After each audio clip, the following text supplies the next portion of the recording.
Welcome in. Hi, everybody. Welcome to the Rant. Pugs and Company's Rant. I got to start promoting that more. I got the sign back there. Pugs and Company presents the Rant.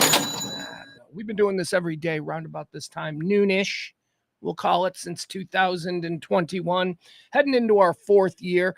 An exercise in narcissism is what I call it. If you want to see a overweight, middle-aged white man screaming about the world into a live stream every day, well, folks, you are at the right place because that's what we do here. I just talk about the world. I do talk radio. I've been doing talk radio on the radio since 1992 in Chicago and Dallas, even a little Western Michigan action there for a couple of weeks. There is no place in radio for the kind of talk radio that I do, so I do it here. And what is that kind of talk radio? Well, I don't know. Many a program director has tried to define exactly what it is that I do, but I can tell you what it ain't.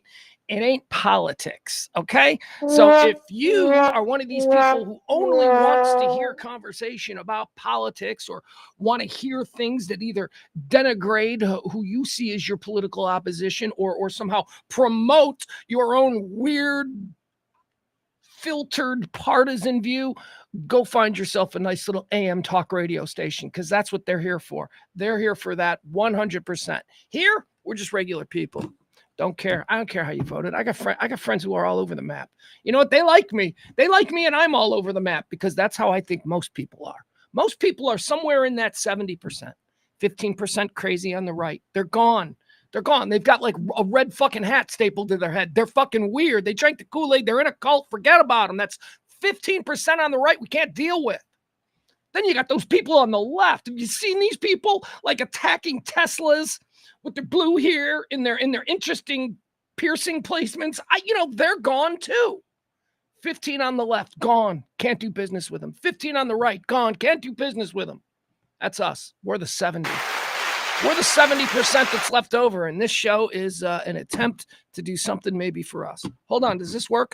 Sorry, I made a mistake. I forgot to turn I got a mouse that I'm using now. I didn't used to use a mouse. I'm using a mouse now. It's quite nice, but here's the thing. It's a Bluetooth mouse, and I forgot to turn it off. Oh!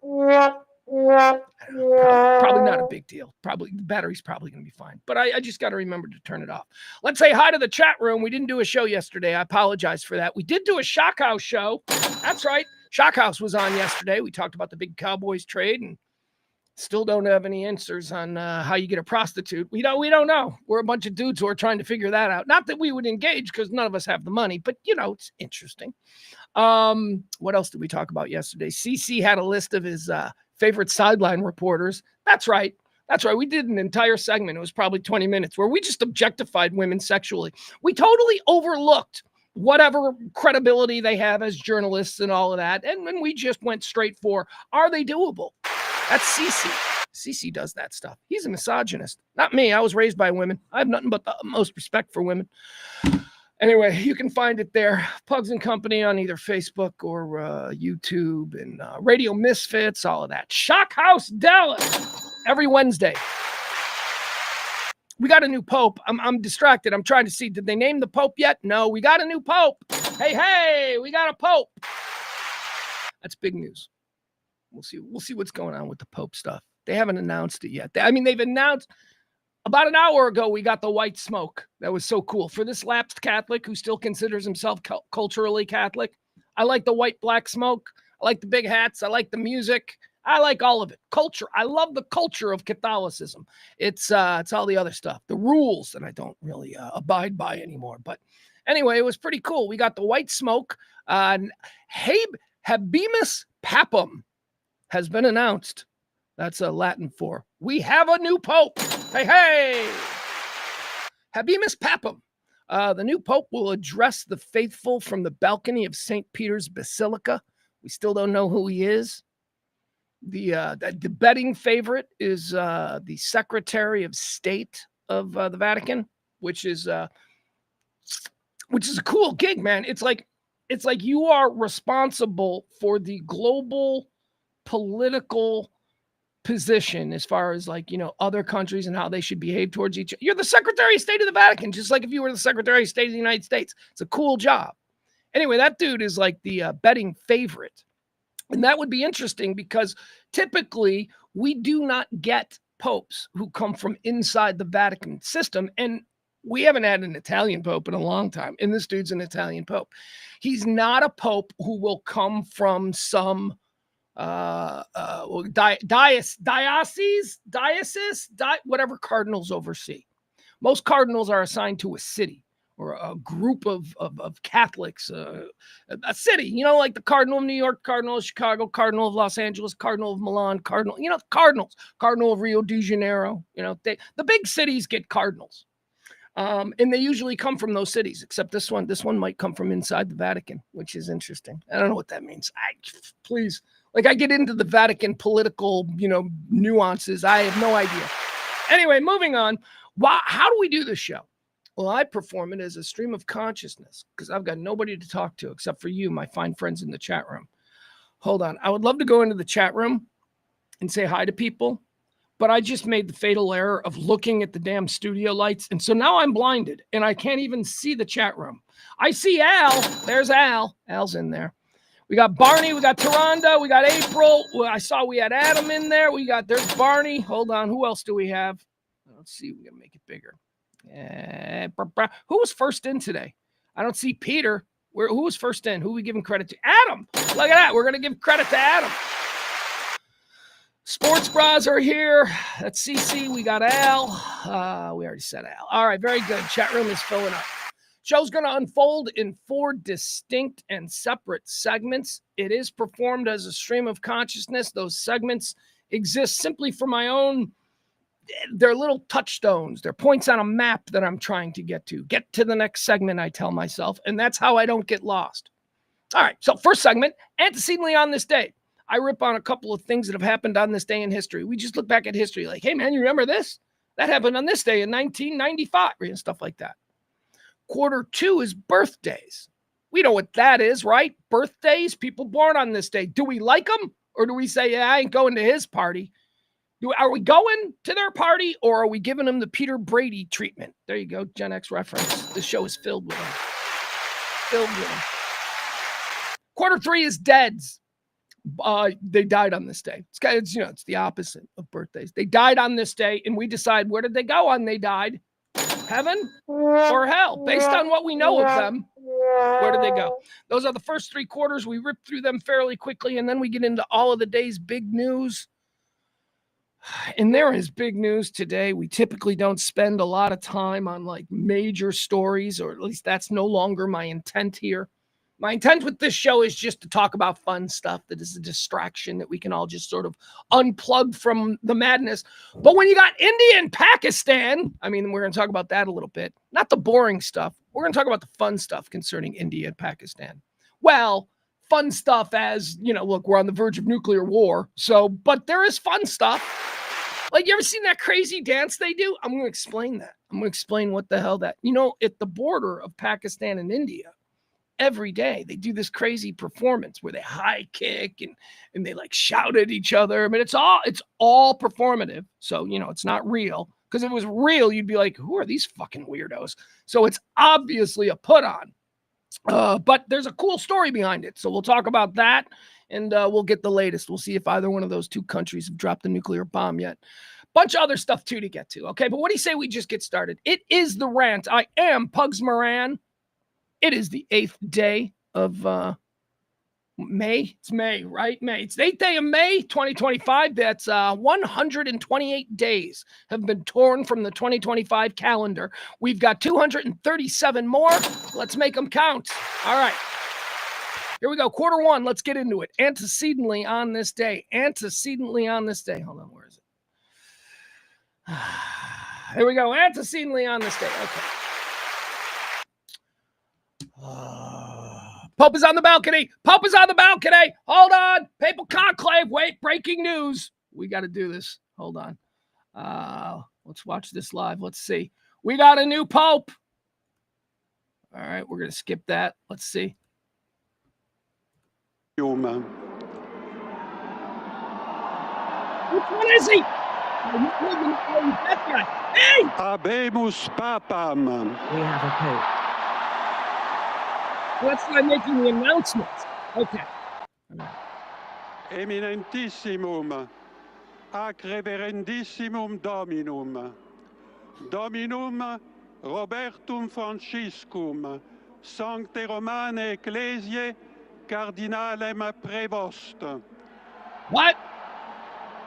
Cardinal Prévost, Qui sibi nomen imposuit Leonem decimum quartum. who be called Leonem Decimum IV. Who? Leonem Decimum IV. What? What happened? Who? I don't know what's going on. I have no idea what's happening. Is he gonna come out? Well, there we are. There has never been a pope from the United States. Isn't that incredible? What? But there is now. Oh. Robert Francis Prevost is the new pope. Where's he from? He is 69 years old, born in Chicago, and he served actually 2 decades in Peru, but we are seeing history. We are about to see history, Father. What do you make of that? Well, it's amazing to have an American who, granted, is a very international, he was a missionary, and he's a member of a religious order. So that's significant as well, that Be a we've Jesuit. now had 2 popes in succession who are members of religious orders as opposed to diocesan priests. Francis was a Jesuit. I understand that he's fluent in, probably 5 or 6 languages, and he just most recently served in the... My mind is absolutely blown. I had nobody. This is holy shit. This is the biggest long shot in the Kentucky Derby, winning the whole thing by 18 lengths. This is insane. We have an American fucking Pope. Woohoo! I don't know what that means. I mean, it's cool. It's cool. A dude born in America, Chicago, no less, one of the great Catholic archdioceses of America. Holy shit. Do you know how many high schools are going to be named after this dude? Catholic high schools. Do you know how many roads out in front of Catholic churches are going to be named for this dude in America? This is massive for American Catholics who have always felt that they were on the outside looking in at this Vatican, very Italian, very Renaissance area, always on the outside, the Western world. Now, it's the second time now in 2 consecutive popes where a cardinal from the Western world has been. It was a mind blower last time when Francis was named out of South America. And now this one, North America. That is wild, man. I know you're probably looking at me going, why is he acting like this? Because this is a big deal for American Catholics. This is Catholicism. We're back on the map, baby. I still ain't believing any of your shit, right? Don't get me, I ain't going down with that. But holy crap. All right, let's go back. Let's watch more of this. This is the announcement of the new Pope. We have a freaking American Pope, ladies and gentlemen. Wow. Here we go. And Prevost is, he's seen as progressive on many social issues. Yes, I think cautiously progressive. I don't know that he certainly won't have the personality of Francis, but I don't know. There are very few in that conclave who did. He could be somewhat progressive on some matters, but from what I understand, he's liked by a number of more conservative Catholics as well. So this represents probably a compromise candidate. Wow. And they wait. This is going to be, first of all. And we wait to see the new Pope. This is not going to be popular anywhere outside of America. We're number one. We're Papa One. We're Papa One. Cardinal Robert Prevost has been announced as the new Pope. Let's find out what we can on Robert Prevost. Geez. I mean, I saw his name. I saw his name on the list, on the gambling site list, because, yeah, you can gamble on this stuff. We got a pope who speaks English. We got a pope who speaks English as a first language. Oh, my God. Holy cow. Do we have a MAGA pope? Is he a MAGA pope? Holy cow. That's going to come. We're going to find that out real quick. All right, let's learn about this guy. Here we go. This is, you know what? I don't want to do this. We're going to show pictures. We want to show. What's going on with that? I don't need no pop-ups. Hold on. All right, there we go. More Pope stuff. Hold on. Let's learn about Robert Prevost, shall we? First of all, we'll be seeing him in a moment. Is that him? Is he out there? I don't know. I can't follow all this. I'm terrible at this. He's a young man, born in 1955. Oh, look at him. He's already got the Wikipedia page updated. It no longer is Robert Prevost. It's now Pope Leo the 14th. Look at that. Pope fucking Leo the 14th, born in Chicago. Southside! I don't know. Let's find out. Let's see where he was born. Robert Prevost was born in Chicago on September 4th, 1955. He completed his secondary studies at the Minor Seminary of the Order of St. Augustine in 1973. He went to Villanova University. He decided to become a priest. He joined the Order of St. Augustine. All right, so he's not a Jesuit. All right. He joined the Order of St. Augustine in September of 1977. He took his vows. Priest. It says nothing about where's he from in Chicago. Come on, man. I need to know, is he Southside or not? Augustinian leadership in 1998. He was elected. All right, I don't care about it. Contender for the Prevost has been considered a possible candidate for the papacy. In 2023, Pope Francis appointed him as the prefect of the dicastery of bishops, a key position within the Roman Curia. Oh God, all of these Catholic words. The office is responsible for evaluating and recommending candidates for the episcopate around the world. This role has increased Provost's visibility and influence within the Catholic Church, potentially raising his profile ahead of any future papal conclave. Well, that worked because he is the Pope. Sure did raise his... Let's check back in on this. This is massive. Will then stand on his own, silently, while the national anthem of Italy and the papal anthem is played. But I don't think we're going to hear that because the crowd will react to seeing their new Pope in the usual way. So the Cardinal, the new Pope, is a member of the Order of St. Augustine. The Augustinian order, just right here. We're just a few buildings away from the Augustinianum, known as these here, known as theologians.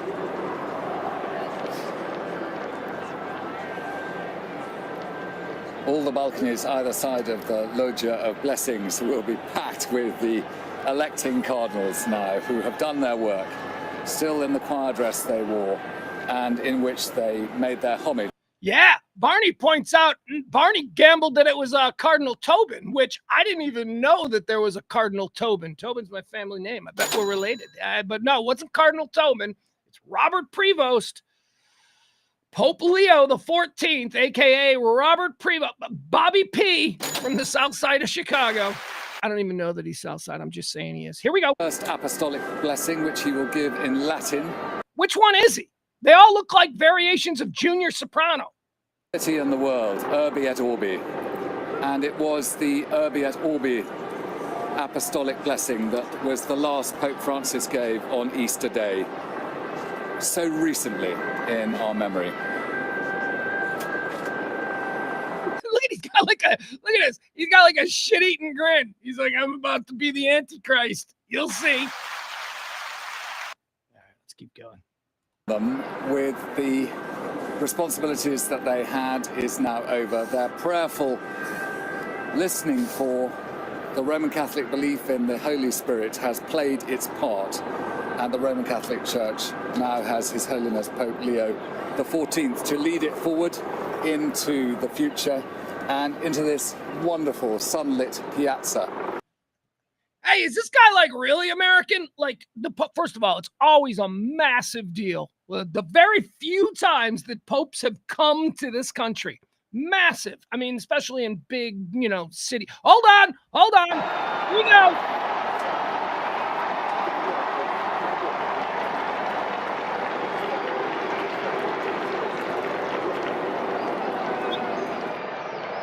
Look at that son of a bitch! Look at him!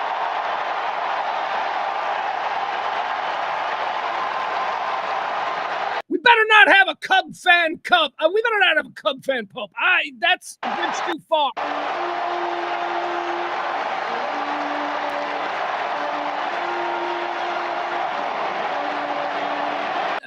He looks like a Cub fan. Oh my God. He really does. He looks like one of them. Ugh.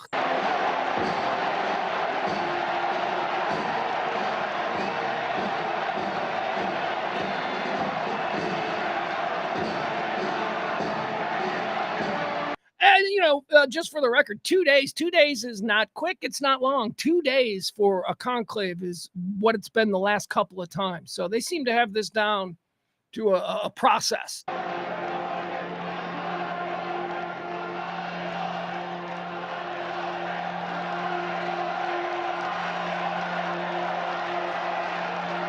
Quick question, and this is a little movie question for people who might get.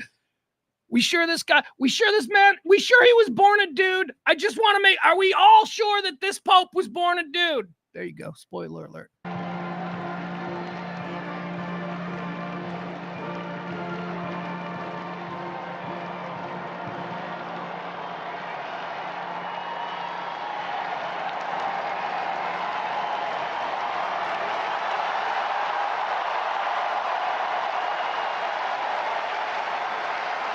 Holy shit.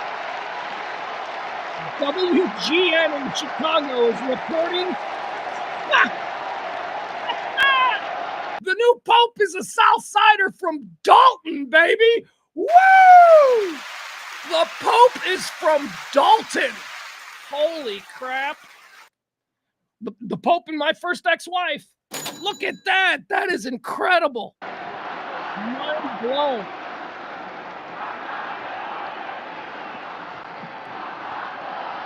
Oh, hey, April, thank you. I see April in the chat room now. You got that too. April says,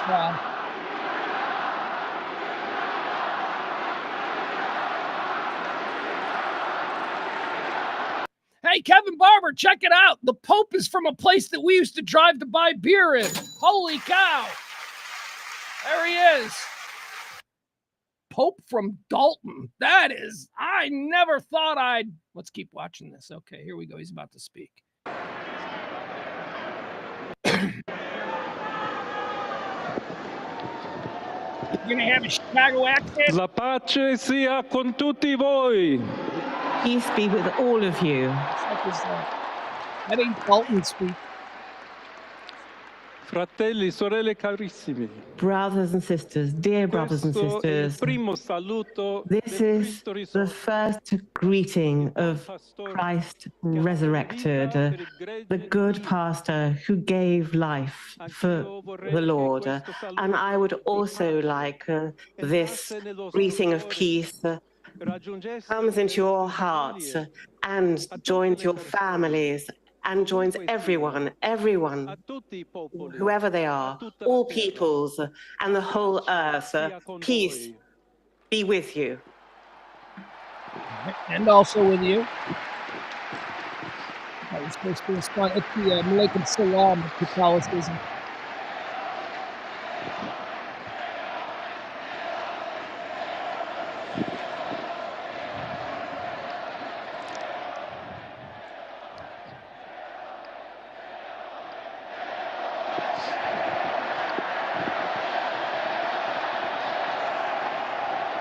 Questa è la pace di Cristo risorto. Is the peace of Christ resurrected.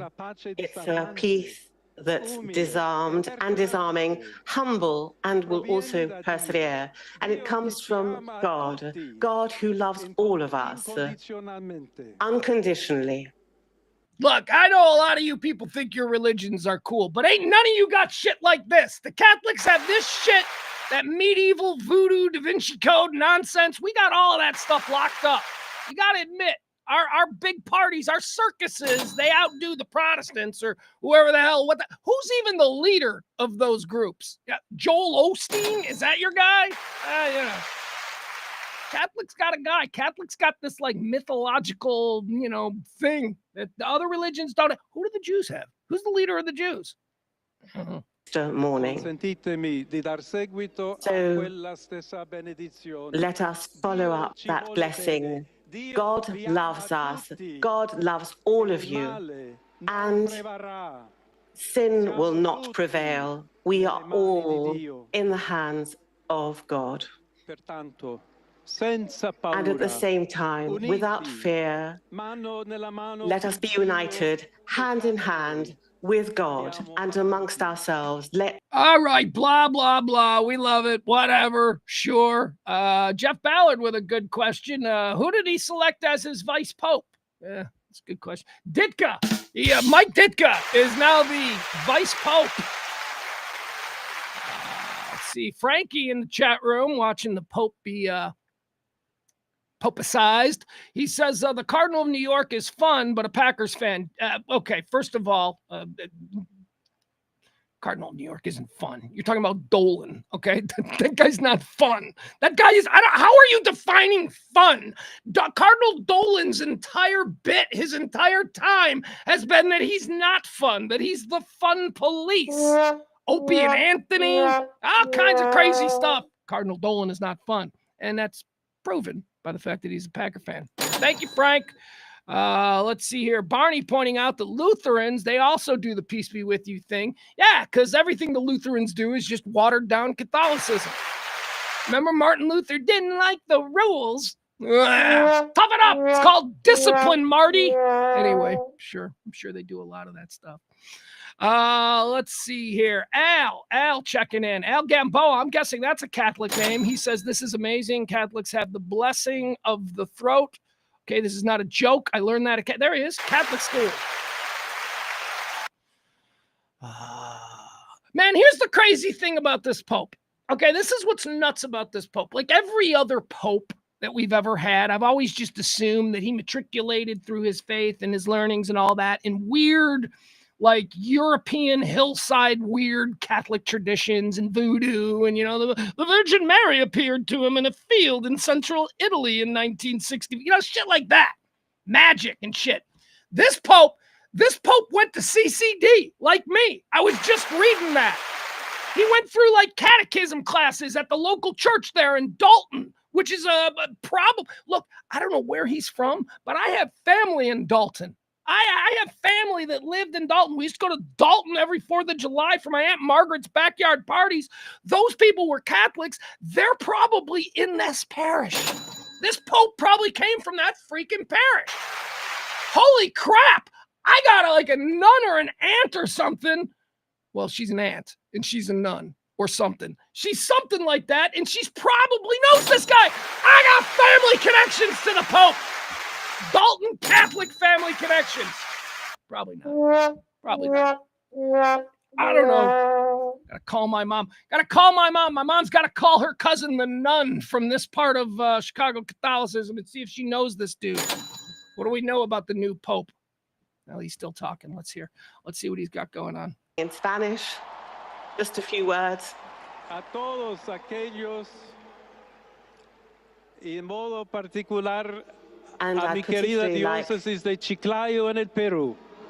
To say hello to my compatriots from Peru. Donde un pueblo fiel ha acompañado a su obispo, ha compartido su fe y ha dado tanto para seguir siendo Iglesia fiel de Jesucristo. American Catholics, dude, let's go. It was a great pleasure for me to work in Peru. So to all of you, brothers and sisters of Rome, Italy, of the whole world, we need to be a church that is joined. This guy, seriously, already I'm done with this guy.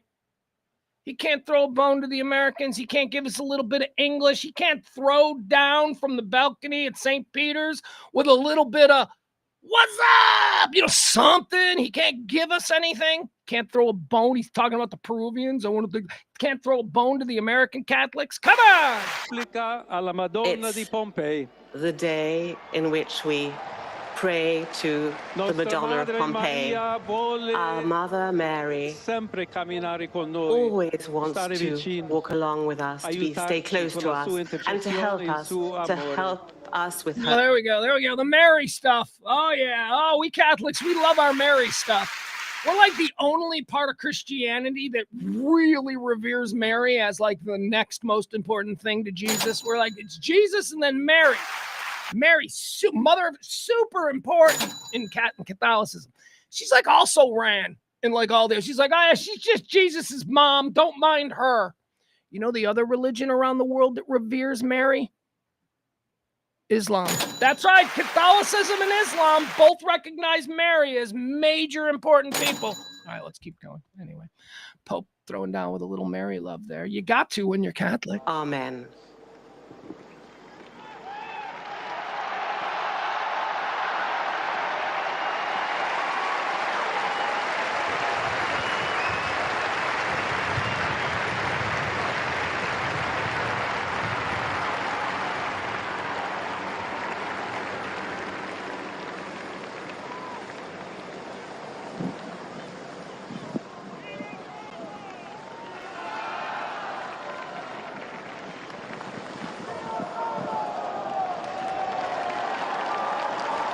Il Santo Padre Leone, a tutti I fedeli presenti, to all the faithful here present, and to all those who receive his blessing through the radio, through television, and other technologies of communication. You can recognize him in the way recognized by the Church. Let us hope that he's preserved for a long time and ensure peace to the Church throughout the world.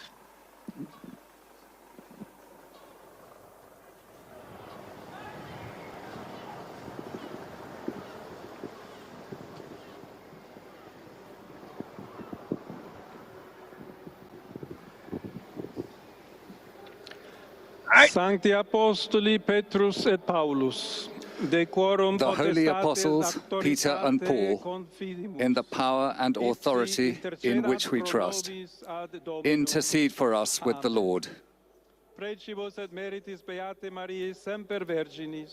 For prayers and merits of the Blessed Ever Virgin Mary, of St. Michael the Archangel, of St. John the Baptist, of the holy apostles Peter and Paul, and of all the saints. Almighty God, have mercy on you, and after forgiving your sins, may Christ Jesus lead you to eternal life. Indulgentiam, absolutionem, et remissionem omnium peccatorum vestrum. Almighty and merciful Lord, grant you the indulgence, absolution, and remission of all your sins, a period of true and fruitful penance, a heart. Look at that shit. They got the best stuff at the Vatican. They got like the coolest stuff. Oh my God. I want to go to Italy. Now, Italy is one of those places that's on my list of world, destinations that I'll go to, even though I don't speak the language. Like, and it's severely limited me. I mean, Australia is too far. I'd go to Australia, but it's too far. So it leaves me with like England, Canada, Scotland, Ireland. That's about it. Italy, however, Italy, I would go to Italy because I want to see the Colosseum and I want to see all that stuff because I love that history and all that stuff. And the Vatican. So Italy is one of the countries that I would put up with not knowing the language. Sweden is another because I think Sweden's awesome. All right, let's go back to the Pope. The first American born on the south side of Chicago.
I'm texting with my son, who apparently is in a class where they're talking about this, and he just texted me, hey, the Pope is a South Sider. And I'm like, yes, he is.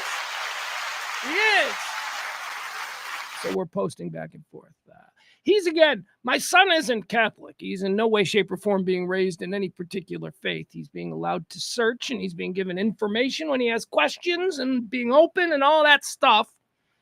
But he does like the cultural Catholic stuff, just like me, like the hats and stuff. Like he likes to associate with that. So he's apparently following the whole Pope thing. All right, let's see what's going on. Oh, the Swiss Guard. You know, hold on, can we go back? You see the Swiss Guard there? Yeah, okay, here we go. That's the Swiss Guard. You know who they are? They're the Pope's Secret Service. I mean, this is just the show version of the Swiss Guard. Like, there is an entire undercover Secret Service organization, obviously, that protects the Pope. I mean, we've seen the Pope mobile with the bulletproof glass and all that. These are just the show version of it. Now, why are they called the Swiss Guard? Because Switzerland pays for the protection of the Pope for some reason. I don't know why, but like going back like 1,000 years or something, Switzerland was like, yeah, we'll protect the Pope. We'll do that. And so to this day, we've got the Swiss Guard there protecting the Pope. I don't know why. Hold on, let's keep going. Let's see what's happening now. Is he done talking? There he is waving.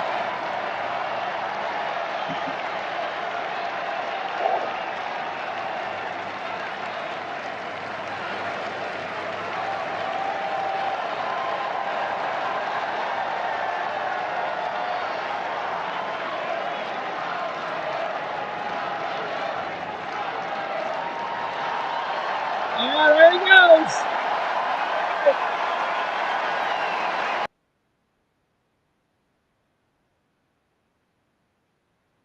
I can't believe we got a Pope who likes Italian beef sandwiches. That's insane.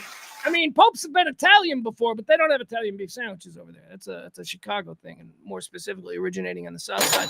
But yeah, we got an American Pope, man. That is absolutely insane. Can't believe it. Al says, I believe there's 126 Swiss Guard members. And he says, I'm wrong. It's 135. Yeah, I mean, I'm not going to hold it. You don't have to know the number. I don't even know the full details of why they even exist, but I just think it's cool. There you go. All right, that's wild. That's wild. All right, we got a new Pope, Pope Leo. All right, what do you say we get into the regular show? We were about to get started. I think we were doing antecedently on this day. So let's get back to that. Antecedently on this day. These are events that have helped shape our understanding of this day. You might call it this day in history, or previously on the 8th day of May. Here we go. Antecedently on this day. 1877. At Gilmore Gardens in New York City, the very first Westminster Kennel Club show opens. The first dog show. Hey, that's fun. Everything seems fucking anticlimactic now. We got an American Pope from my neighborhood, and I don't give a shit that it's like the anniversary of the first dog show. All right, we're going to press on because that's what professionals do. Here we go. Antecedently on this day in 1886, pharmacist John Pemberton first sells a carbonated beverage called, anybody? Coca-Cola. Coca-Cola. I think I'll have a sip of my Coke Zero. Old John Pemberton would never have approved of Coke Zero. He'd have been like, that doesn't taste right. Antecedently on this day, let's jump forward, 1970. Antecedently on this day, the Beatles released their 12th and final studio album. The Beatles released their 12th and final studio album, Let It Be.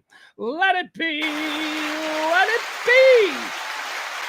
It's not actually the last album they recorded. It was the last album that got released. The last album that the Beatles ever got in a recording session for was tracks on Abbey Road. Abbey Road was actually the final album, but Let It Be was recorded before and just released after. So whatever. Anyway, Let It Be. On this day in 1970. On this day in 1980, the World Health Organization confirms the eradication of smallpox. It'll be back. It'll be back. Antecedently on this day in the year 1988, fire at Illinois Bell's Hinsdale Central office triggers an extended network outage, considered at one time to be the worst telecommunications disaster in United States history. Yeah, I lived through that. I remember that. 88, Hinsdale. It's like, I don't know, everybody's phone stopped working for like a week. It was wild. All right, let's move on. That's antecedently on this day. Let's move into birthdays. Celebrities having birthdays today. Let's run down this list. Let's see if we want to wish them, if we want to go to their party, or are we going to give them the Peter Brady treatment, which means we ain't showing up to their party. Let them stand there alone. Here we go. Antecedently, or born on this day, I should say. Born on this day in 1884, American colonel, politician, war criminal, and 33rd president of the United States, Harry S. Truman. I added war criminal. I like Truman. I did. I liked everything about Truman right up until the point where I'm now in this age, in this way of looking at the world, understanding that he was a fucking war criminal who just vaporized shit tons of citizens just because he had a bomb that could do it. It just...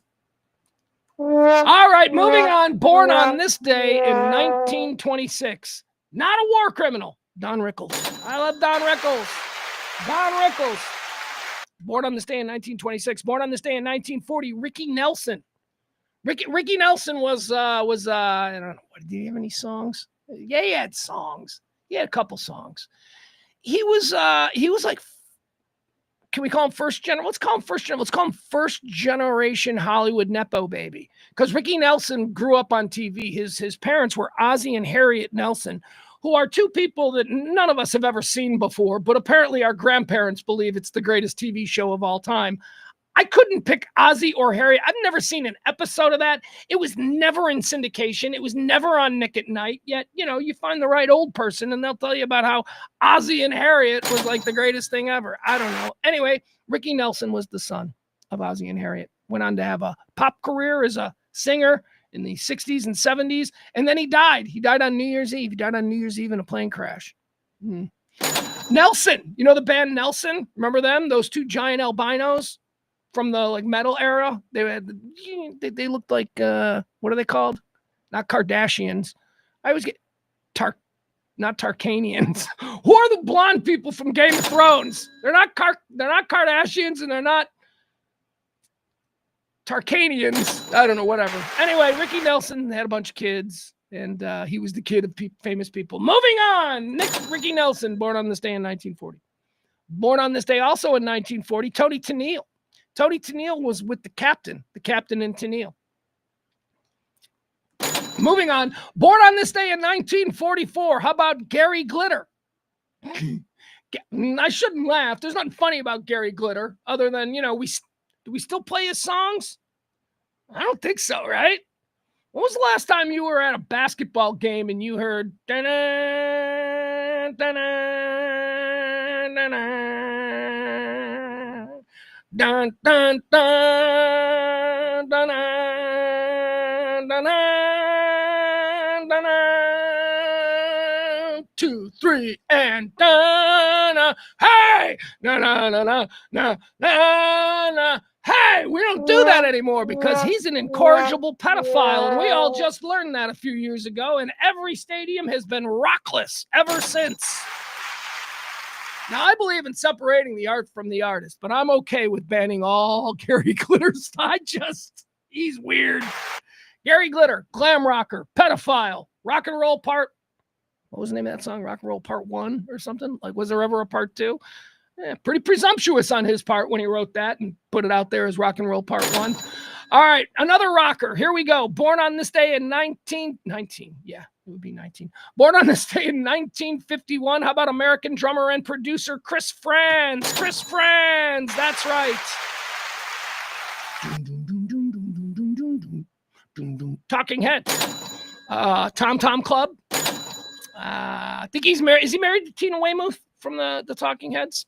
Let's say he is. All right, moving on. Happy birthday, Chris Frantz. Here's another drummer. Look at this. Another drummer. Born on this day in 1953, Alex Van Halen. Woohoo! Alex Van Halen, Dutch-American drummer. All right, that's going to do it. 1953. That's really Gen X and millennials have contributed nothing. There are like a bunch of stupid athletes. I don't care, though. We're going to end the birthday segment right there with Alex Van Halen. Ended on a high note, I always say. All right, let's do deads. These are people who died on this day. People who died. We're going to decide whether or not they went to heaven or hell. We call it the dead list. Here we go. Dead on this day, year of our Lord, what year? Oh, hold on. 1982. Neil Bogart. Neil Bogart. This guy was a record producer. He co-founded Casablanca Records, and how did he die? I think, well, probably from being a crazy man.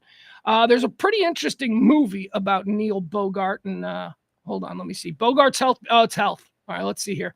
Bogart's health began to deteriorate in 1981, leading to removal of one of his kidneys and frequent. Okay, he was sick. Never mind. I thought he was just incorrigible.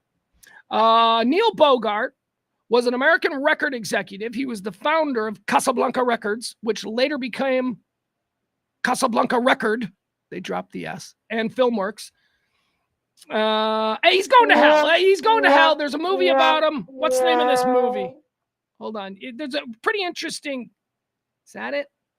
No, 1980. Can't stop me. No. In 2013, Justin Timberlake signed to star in a feature film, a biopic of Bogart written by his son.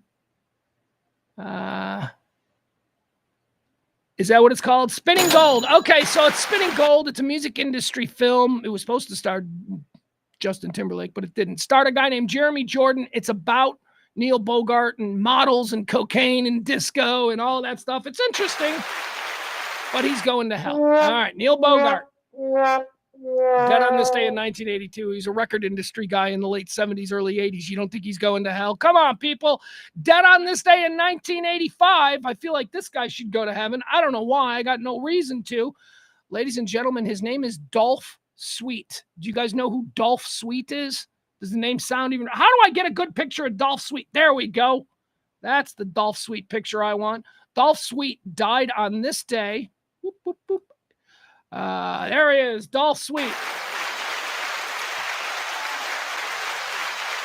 Dead on this day in 1985, we got to determine where he went. Dolph Sweet, of course, Chief Kinnicky. Chief Kinnicky from Gimme a Break. What? Remember that show? Chief Kinnicky, about a racist cop who somehow gets stuck with this overweight black landlady or cleaning lady, and somehow they end up forming a family. Gimme a break. What? He probably wasn't a racist cop. I only said that because that, I think, would make a better pitch when you're sitting there trying to get the show greenlit. He's a racist cop, and she's a sassy black housekeeper. Let's make that movie. Let's make that show. It's 1981. All right, Dolph Sweet. I'm putting him in heaven because I liked him. I like that show. I like Give Me a Break. I loved Give Me a Break, as a matter of fact, now that I think about it. I love Give Me a Break. You want to know why? Because I like Nell Carter. I don't care. I was like 9, 10 years old. I'm like, I like her. She's sassy and funny. Give me a break. Told you the show is filled with Gen X references. All right, dead on this day in 1994. Let's make sure we give him the credit he is due. Man, he was a handsome son of a bitch. Didn't realize that. Well, I mean, I guess I should have known. He's an actor. All right, George Papard, ladies and gentlemen. George Papard. George Papard died on this day in 1994. Of course, George Papard, I don't know what the hell just happened. The hell just happened? Did I just lose this? You guys. Wow, my screen's going nuts. Hold on. What happened? Did we lose? We lost George Papard. All right, never mind. George Papard, Hannibal from A-Team. I'm putting him in heaven. There's really no reason to waste that much time on George Papard, especially when we've got dead on this day in 1999, another Gen X icon. Ladies and gentlemen, let's hear it. Hold on. Oh, jeez. This is where I really need a producer. These are too fast. Here we go. Look at her. All right, let's figure out some stuff here. It's Dana Plato. Dana Plato, of course, Kimberly Drummond from Different Strokes. She was found dead in her camper out in front of, I think, her boyfriend's mom's house or maybe her mom's house. She was living in a camper. Child star from the 70s and 80s, Dana Plato. life didn't, there wasn't a lot of roles for her. And when you peak, when you have your highest career success at 14 years old, and then everything is a disappointment from then, that's going to lead to some self-anesthetizing. And that's how they get into drugs. And that's what happened with her. There she is. Now, here's a question I have, because for some reason, I don't know. There are a couple of girls like this. Marsha Brady is another one. They never registered to me as being sexual beings in any way. Like, I know dudes who think that like Marsha Brady is the hottest thing. Now, I'll tell you what I did get. I totally understood Lori Partridge. Like even from the youngest of age, I could look at Susan Day's Lori Partridge when she was like 18, 19, and I'm like 6, and I'm going, yes, please. That I like. But I was never really taken by, Marsha Brady, as some of my other friends were, and Dana Plato. Like, some of my friends were like, she's cute. Of course, I also had friends who thought Christy McNichol was cute. Buddy from Family. I'm like, dude, I don't think you like chicks. I know you're 9, and I know that this is an indication that I don't think you like chicks. If you are attracted at 9 years old to Christy McNichol playing Buddy in the ABC show Family, yeah, you don't like chicks, man. Because she's basically a dude. She's basically, all right, let's keep going. Dana Plato. Well, I mean, what?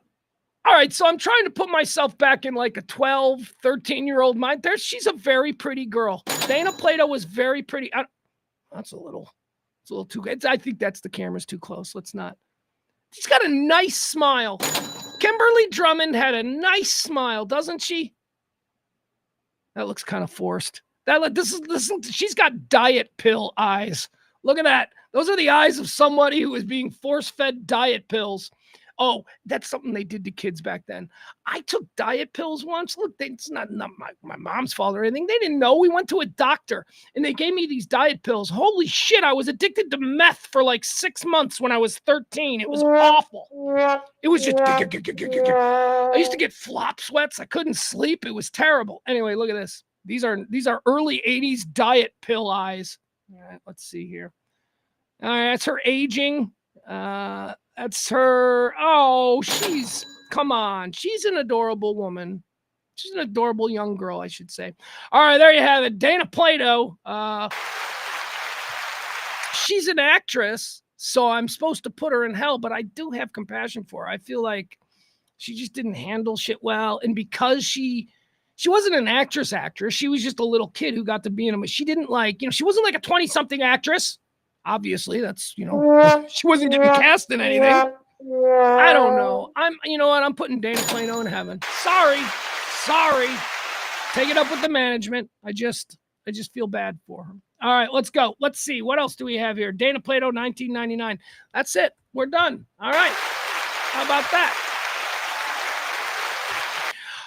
Now let's move on to the hot topic segment of the show, where we cover all the things people are talking about. We've already covered the big story. The big story today is that we've got an American cardinal. An American cardinal has been elected Pope. Pope Leo the 14th. Robert Provost is the name he was formerly known as. Outside of today, in these moments, we will never hear that name again. Never. Pope Francis wasn't Pope Francis, but Pope Francis was like Giancarlo Boglione or something like that. I don't know. It became Pope Francis. So now it's all about Pope Leo the 14th from the South Side.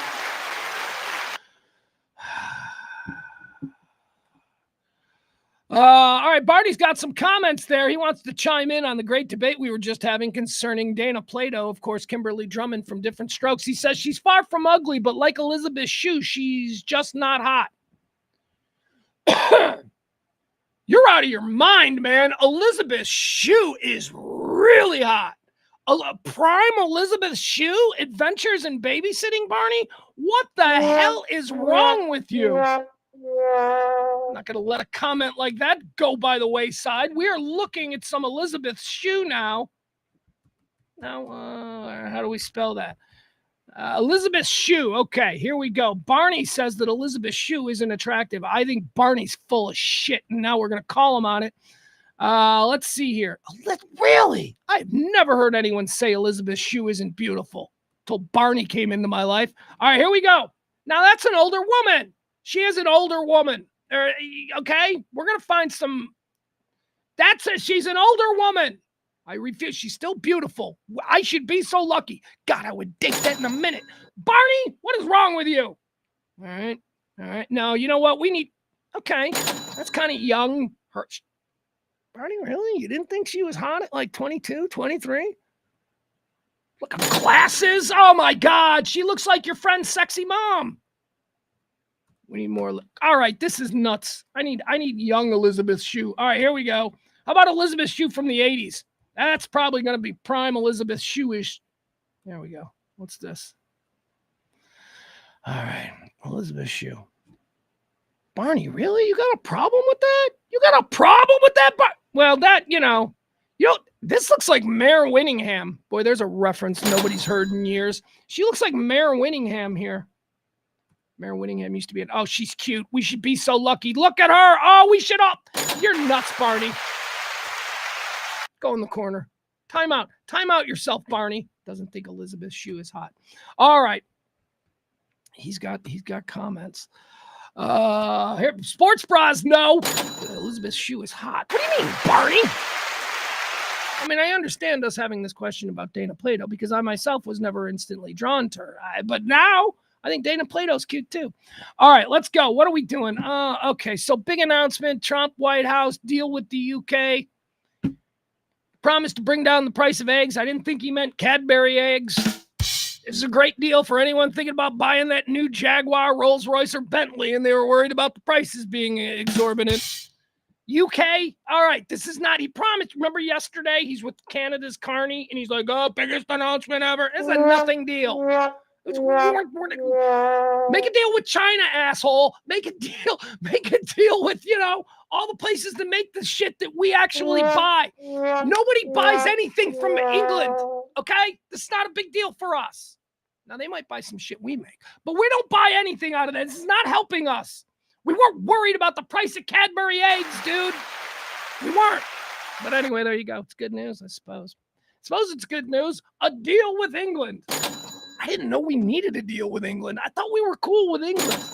All right. What else do we have here? Did I mention that there's a pope from the south side of Chicago? I sure did. India and Pakistan. All right, let's get into this. Let's get into India and Pakistan. So, India and Pakistan, very big. What is the latest? You know what? I don't even care what the latest is. I'm sure I'll hear. I'm sure the building will rock. Power will go on the fritz. Because they got nukes. Because I think they're going to nuke the world. I think they're just... No, of course they're not going to do it. They might nuke each other. They might use tactical nukes. That's the slow creep of militaries re-embracing, nuclear options. Well, it's not like a nuke. It was a tactical nuke. It's still a nuke.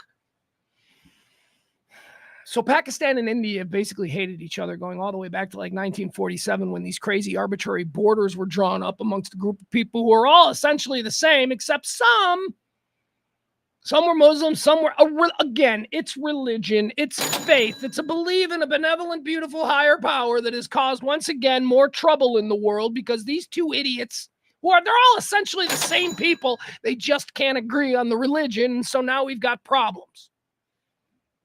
And it's been cool for like a whole bunch of years. Both sides have been kind of like, all right, I hate that Indian guy. And the Indian guy's like, I hate that Paki son of a bitch. But you know what? They've done their little dance on the border. People come from all over the world. They watch this thing.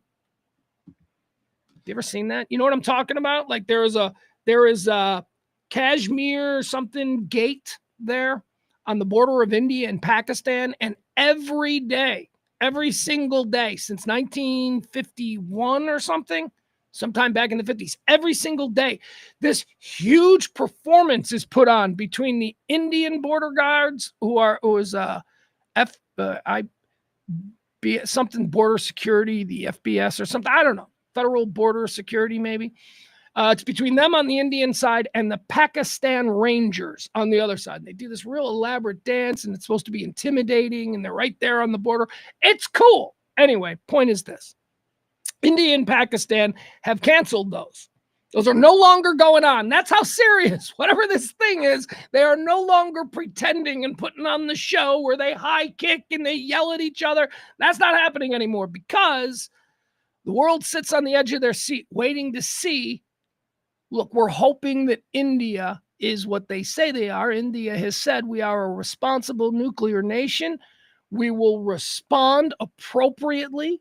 We will not, we're worried about this getting ratcheted up. So India's saying all the right things. Pakistan, for their part, Pakistan's claiming that they're shooting down Indian planes all over the place, and India's going, they ain't shot down any of our planes. So how did this whole thing start? This whole thing started back in April. Maybe you saw the viral video going around, because I think it's important to sort of go from the beginning here of how we got to where we are right now with the world being on the verge of watching two nuclear nations go at it. So back in April, look, all you need to know is that there is this highly contested border area between Pakistan and India. China's involved. China is like, it's very complicated. But in this particular area, that is a union of India, the Kashmir Sububu something region, it's become a tourist spot for people making pilgrimages, Christians, but mostly Hindus. It's beautiful. It's in the middle of the woods, and they go, it's nice. And back in April, during some, I don't know if there was a specific event. It was just you saw the viral video of the guy ziplining, right?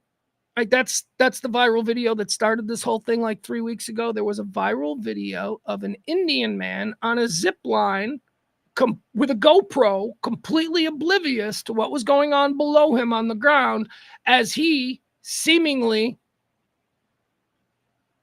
thrilled, big smile with the GoPro, while he traversed this valley in India on a GoPro.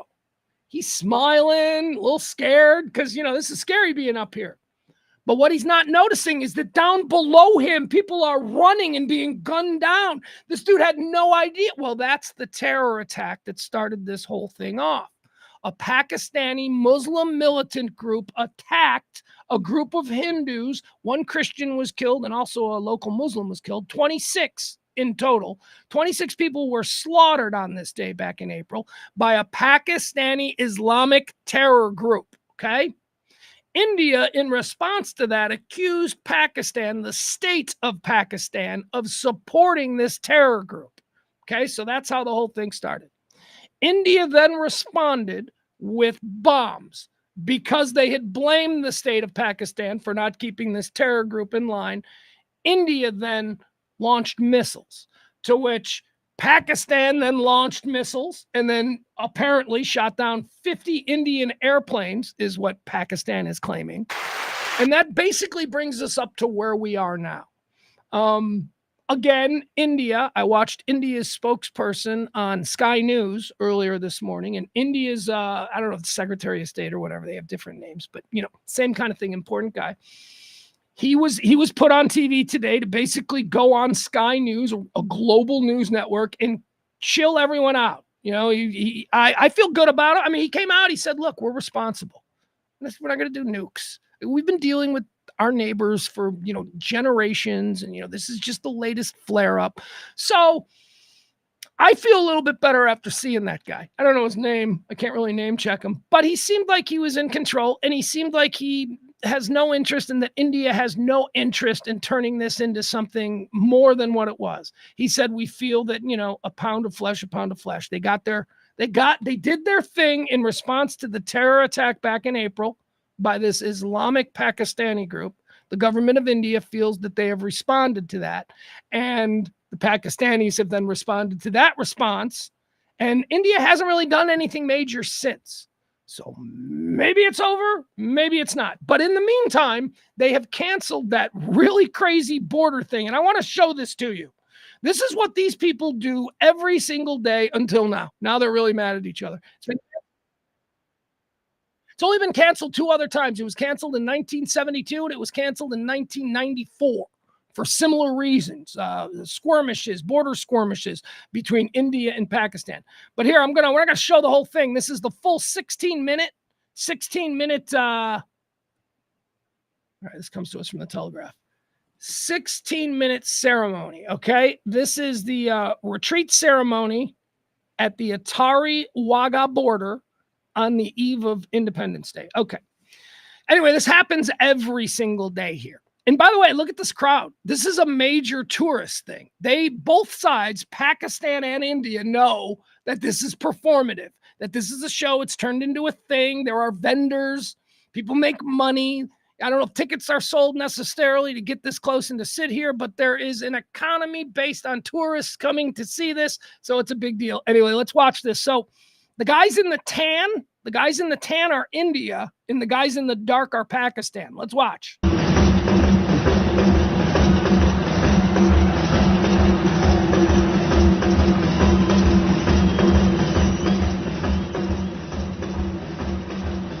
By the way, that's the border. See this line right here? That's the border. This is Pakistan. This is India.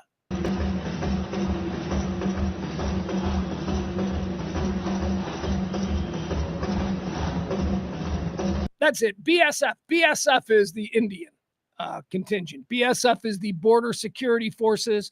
And then these guys over here, these guys are the Pakistan Rangers.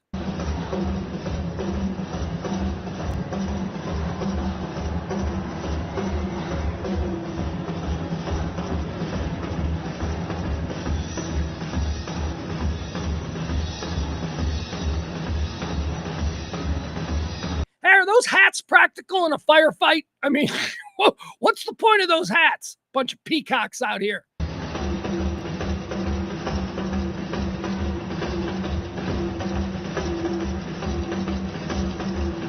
right, let's go. Oh, there he goes. All right, look at this guy. Here he goes. Yeah, do it.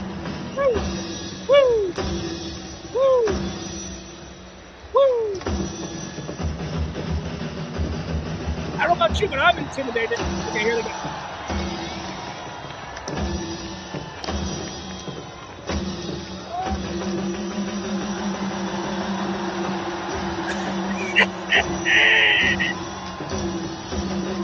Can we get back to this, right? Do we need to be saber rattling and threatening nuclear annihilation of entire populations of people when this is the kind of thing that the world loves that you guys do? Just keep doing this nonsense.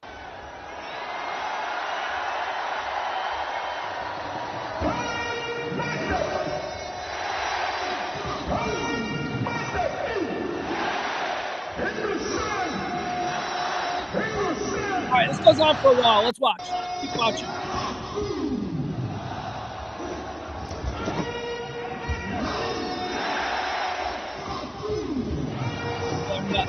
All right, anyway, now let's jump forward. I want to show you how it ends because I like how it ends. All right, so we'll go all the way. Here it is. This is how it ends after the dudes bump dicks. Here we go. Watch. Thinking we start cutting carbs. Really? I need to drop my belly fat. Here's the most interesting weight loss fact. Here we go. These guys bump dicks. Boop.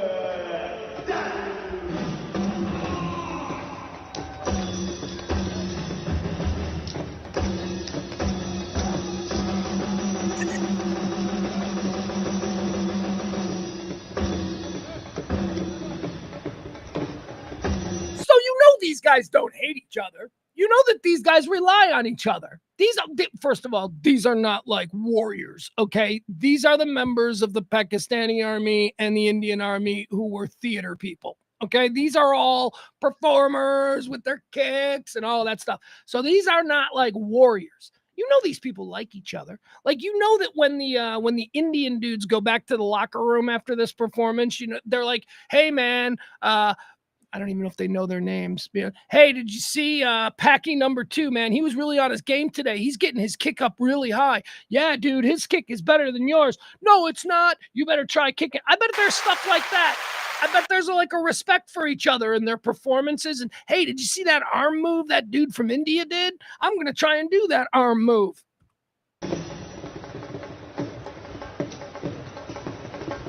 All right, here we go. Now this guy I like. Okay, so let me show you. All right, see this guy? This guy right here? He's the boss. And then this guy over here is the boss. So these are the two bosses of all these guys.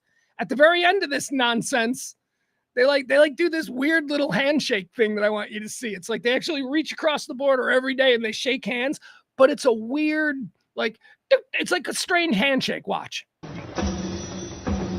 right.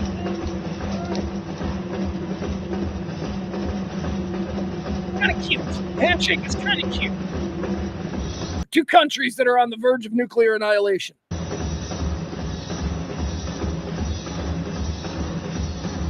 Here we go. Big handshake moment. There they go. Here's the two bosses.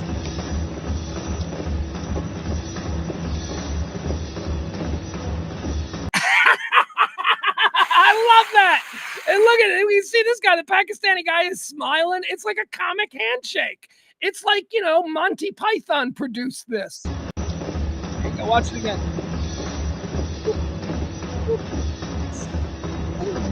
And then that's it.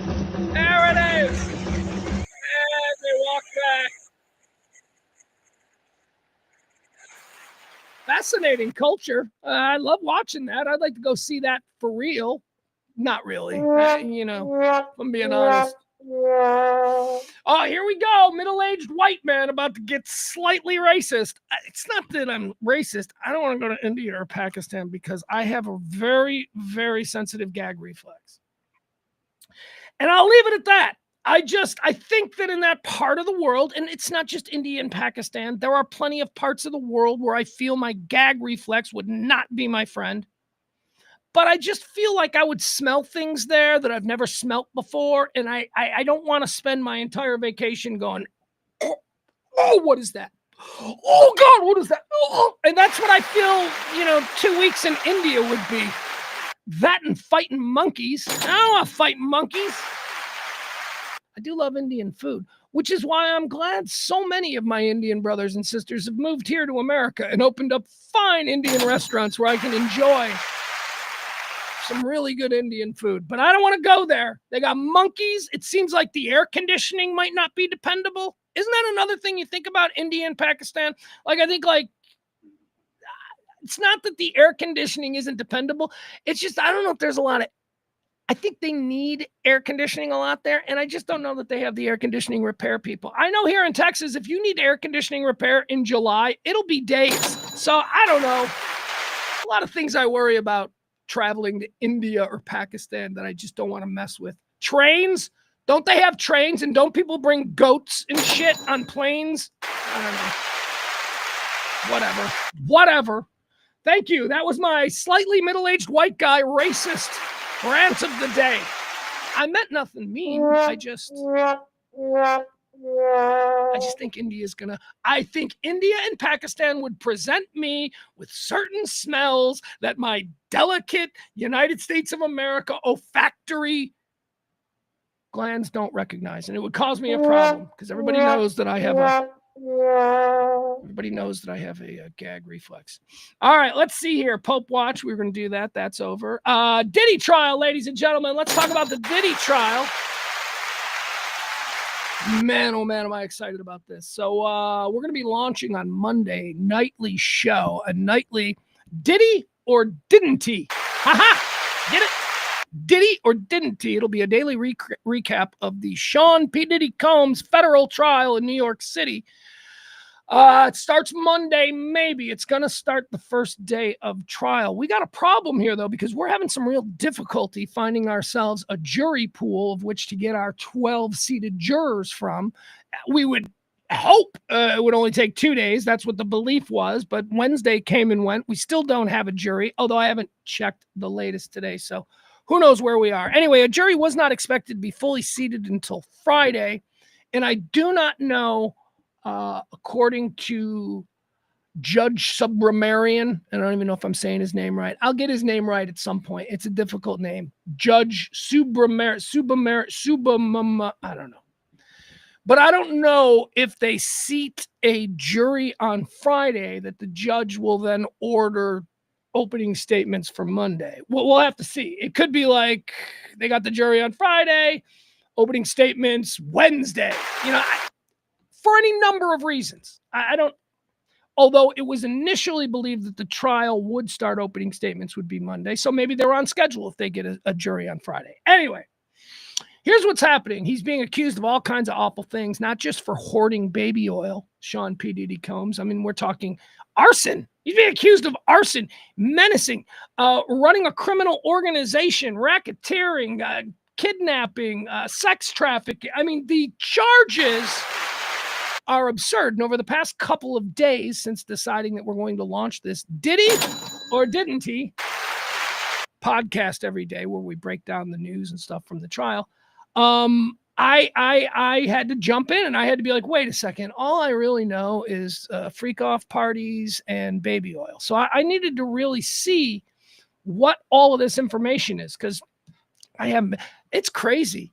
It is crazy. This dude is looking at life in prison. The feds have built a case here. Now, I don't know. We'll have to see how the evidence unfolds. But as far as the charges and what the feds think they have, oh my God. Diddy, if the feds are right, was legitimately running a massive criminal organization. He was like a godfather. If the feds are right. All right. Let's see. What do we have? Any news?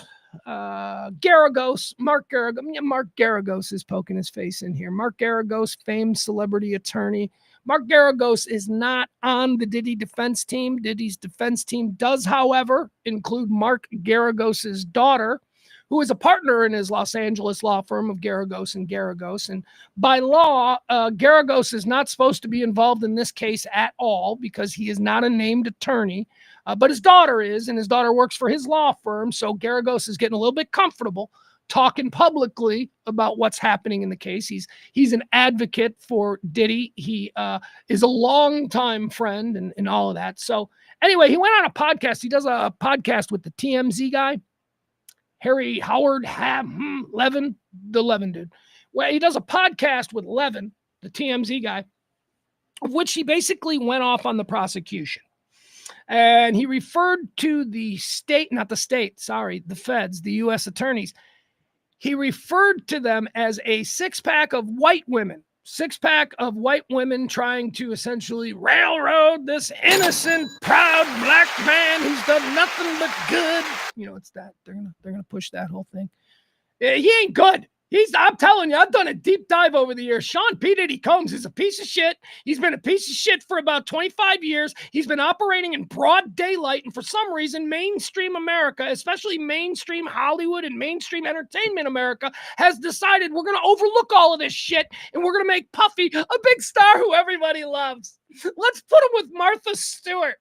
It's like that kind of shit, that kind of manipulation. Meanwhile, he's a fucking monster. He's always been a monster. He's a criminal. He's criminal-minded. Is he also talented? Immensely, I think. I think that there's obviously some gifts that he was given that allowed him to break through in the way that he is. And not only that, but in an incredibly competitive field, hip-hop, especially hip-hop of the early days, the 90s, he won. He won. He's a winner. So obviously there's some talent there. But it also really seems to me that he's not a good dude. That he's, oh my God, everything that I hate about braggadocious, egomaniac NFL wide receivers, Puff Daddy's got it in spades. It's like the worst of all time. He's a jerk. At least that's how he comes off. How is he coming off? How's he coming off in court? Well, isn't this interesting? Here's one of the first observations that was made. P. Diddy is not trying to look like P. Diddy in court. In fact, defendants in these cases, especially if they are, known if they're famous or, they have a brand or whatever, for your court, you are allowed to maintain your public image. So what does that mean? Well, Diddy's been in prison for like a year or something now. Diddy ain't been dyeing his hair. No, Diddy's a man in his mid-50s. Diddy's got gray hair. Black dudes go gray very quick. But he would be allowed to get his hair did. He would be allowed for trial to get his hair did and wear certain suits. We reported the other day that Diddy was going to be allowed to wear Sean John fashions, his own fashion line. And, every day the fashion blogs are going to be like, oh, this is a brand new look from Sean John. Diddy is rocking. Is this a throwback to 1920s Harlem culture? Shit like that. They're going to do that about his clothes. But Diddy's going gray, and they believe he's going gray by choice, again, because he would be allowed to color his hair if he wanted to, but he's showing up with gray hair, and they say it's a manipulation. It's all part of appearing feeble. Remember Harvey Weinstein? He was raping chicks up and down. He's no big, giant, fat guy, strong as a bull. The minute he shows up in court, he's got a walker and oxygen.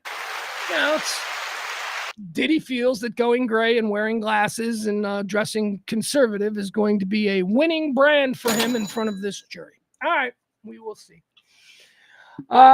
Experts indicated that it's unlikely his hair has naturally grayed quite this quickly. So it's far more likely that he is opting to stop keeping up with dyeing processes. Optics, this being a tactic, optics as a tactic have always been a part of his decision-making. Everything is likely a tactic in Diddy's case. All right, so there you go. So when you see him with the gray hair, okay, so other big news we need in this. Judge Subramanian has rejected a request from the defense to withhold the video from evidence. The video, of course, is the hotel video of him beating Cassie, taken at the Los Angeles Intercontinental Hotel. It's brutal. It's terrible. Forced Diddy in the days after it was released to make that video where he's like, I'm so sorry. I'll take full responsibility. And again, you're not taking full responsibility because you're pleading not guilty.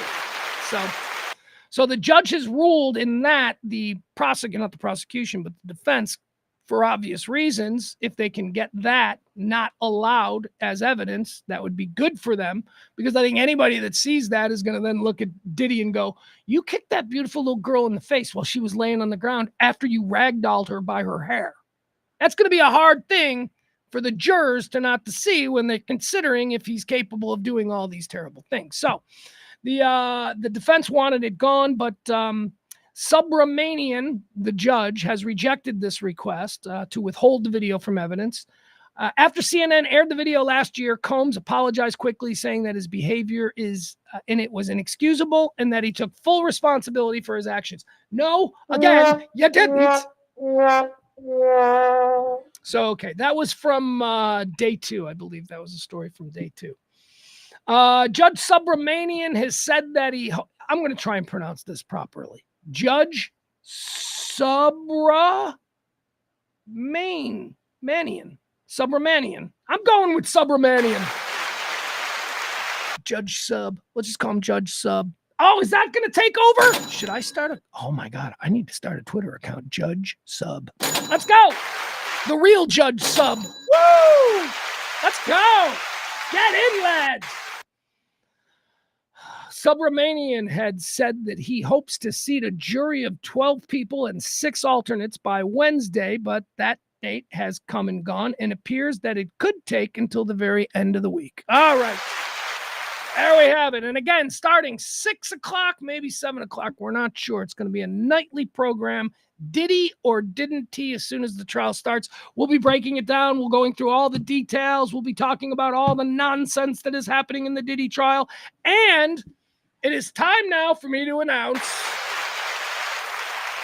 that I will be having a friend joining me on Diddy or Didn't He? That's right. We don't have a full solid. I'm going to be my co-host all the time, but my good friend and urban radio legend, Headcrack, will be joining me for Diddy or Didn't He? I mean, I'm just a dumb middle-aged white man, but I'm going to be sitting with one of the foremost authorities on urban culture in America, the great Headcrack.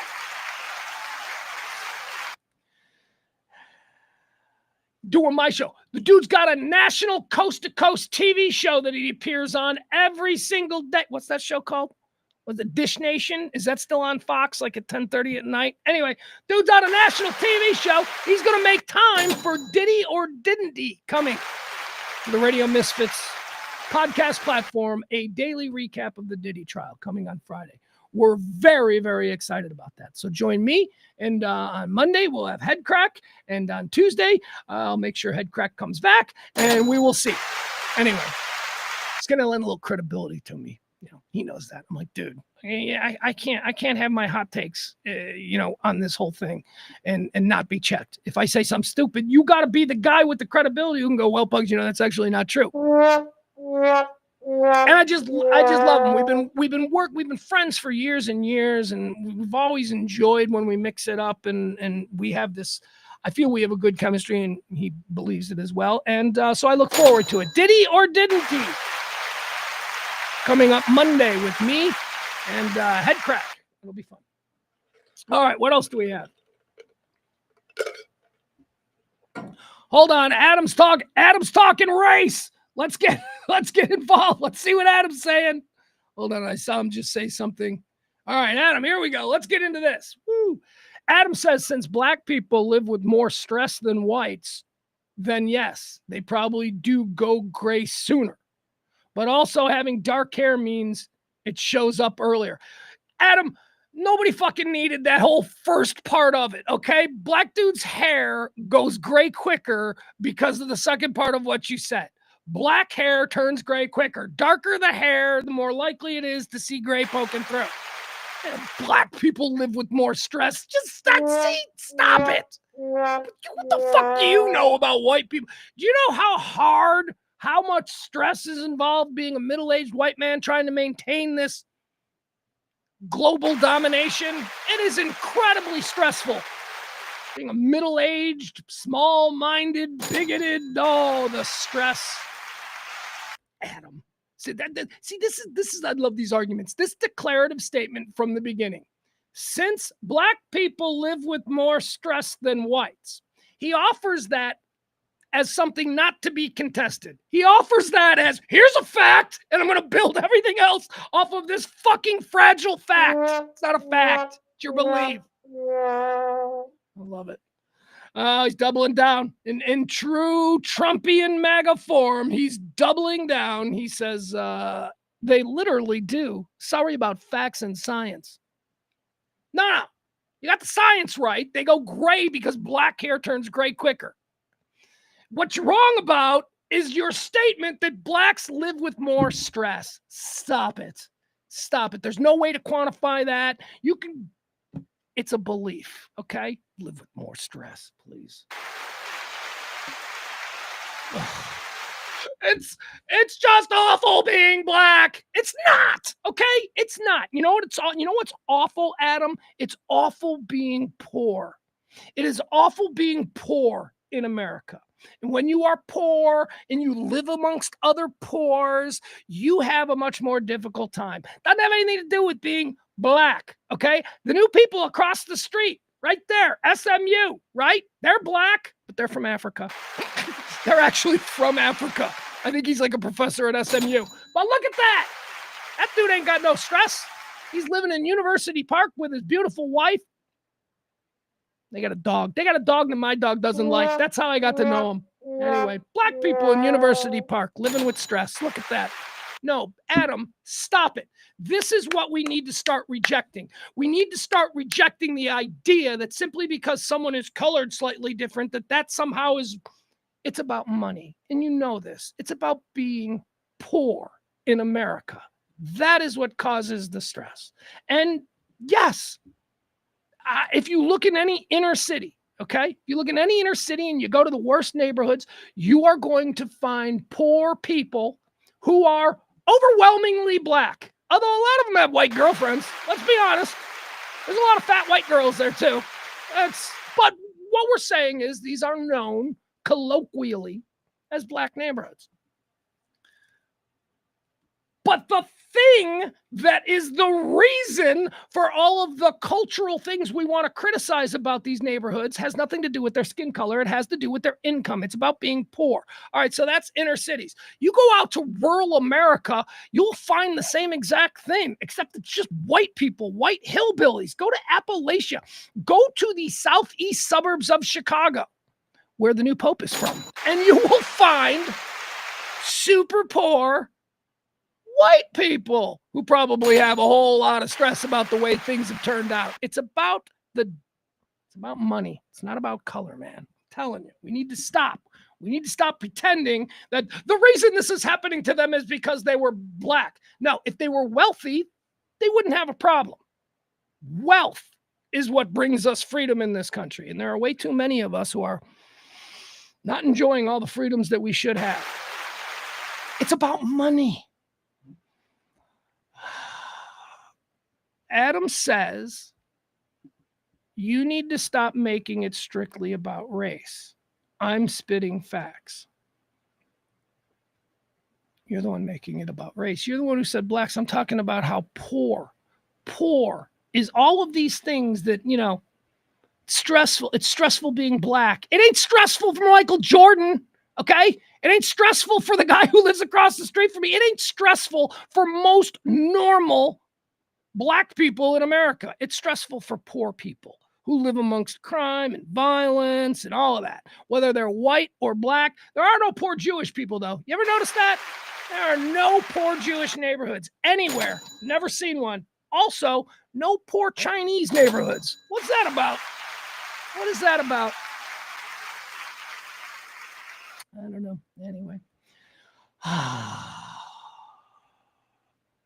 All right, let's see. Do we want to keep going with Adam? Adam says it's not a causation.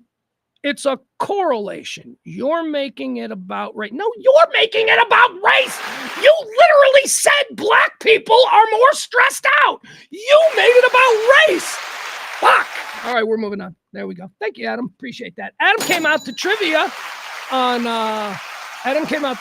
Tuesday night. Back 9, 4060 Beltline Road. We can do trivia every Tuesday night. He was awesome.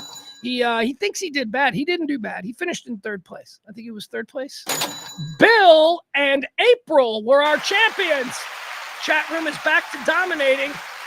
Bill and April were going head-to-head against James Parker. James Parker of WBAP thought that he was going to win the night. He was going to walk in there with his talk radio host knowledge. Nope. The combination of former king of trivia Bill and April the Lioness, they won the night. But thank you. Adam came out. It was pretty awesome. It was Adam did well. Adam, you did fine. You actually did not do badly. Yeah, I know. I saw you posted earlier in here. Oh, I'm just going to talk about how terrible I did. No, you did great.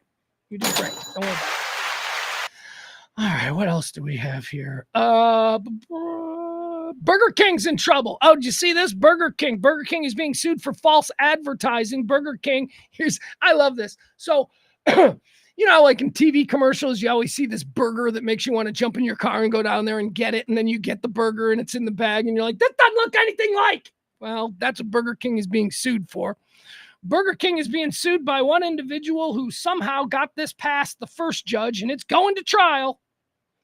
Here's what it says. The Whopper's been around since 1957. By the way, can I tell you, the Whopper, fantastic. The Whopper is just an absolute banger of a burger. Here's the problem. This is why I don't get Whoppers quite as often as I should. The upcharge at Burger King for cheese, if you want cheese on your Whopper, is absurd. It's like 75 cents for a slice of cheese. And I refuse to do that. Okay, just on principle, I refuse to do that. There was a time in my life where I drove around because I used to go to Burger King a lot. There was a Burger King convenient to where I was working. I used to drive around with slices of American cheese in my glove box so that when I went to Burger King, I could buy their stupid Whopper and then add my own cheese. It was principle. I know I'm weird. I'm a fat guy with principles. What do you want? Anyway, I love the Burger King Whopper. I love the Burger King sauce. I love that, it's like a ketchup and mayo mixture with onions and pickles. It's just so good. And the flame broiling really does bring a different taste. It's good. All right, we're going to stop talking about Whoppers. The Whopper's been around. Well, look at me talking about Whoppers again. The Whopper's been around since 1957, and now, nearly 7 decades later, Burger King will have to defend arguably its most popular sandwich in federal court. District Judge Roy Altman in Florida on May 5th denied Burger King's motion to dismiss a 2022 lawsuit, alleging that the fast food chain misled customers by falsely advertising the Whopper and other menu items in commercials and stores and online promotional material. False advertising is what they're.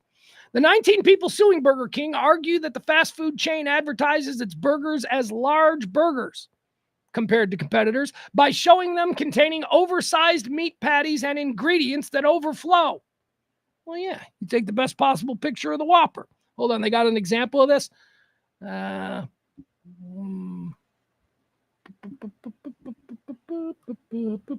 right, whatever, never mind. Anyway, you see a burger in a Burger King commercial and you're like, that looks good. And then you get it out of the bag and you're like, this is fucking garbage. This is thrown together. Do you ever open up a hamburger? I mean, just what they really serve you as opposed to what they're showing you in the commercials. You open it up and it's like fucking pickles all the way slid over, and it's all lopsided, and it's just wrapped in this paper, and it's just gray. It's like, what the fuck? I mean, they're delicious. They are delicious, but they are a bit aesthetically a letdown compared to what you see, especially when you're right there in the drive-thru. Right there in the drive-thru, they got the big pictures of the stuff you're going to be ordering. It's just, I don't know if this is a big problem for Burger King, but look at this. It's going through. A judge is allowing this civil case. 19 people suing Burger King for selling burgers that didn't look like the ones in the advertisement. Power to the people. What else do we have here? Golden Globes. Here's a good one. Golden Globes. They have a new category. Golden Globes have a new category they added yesterday. I love the Golden Globes. The Golden Globes are the best of the award shows. You want to know why? One, they're allowed to drink. Everybody eats and drinks at the Golden Globes, and it's far more fun.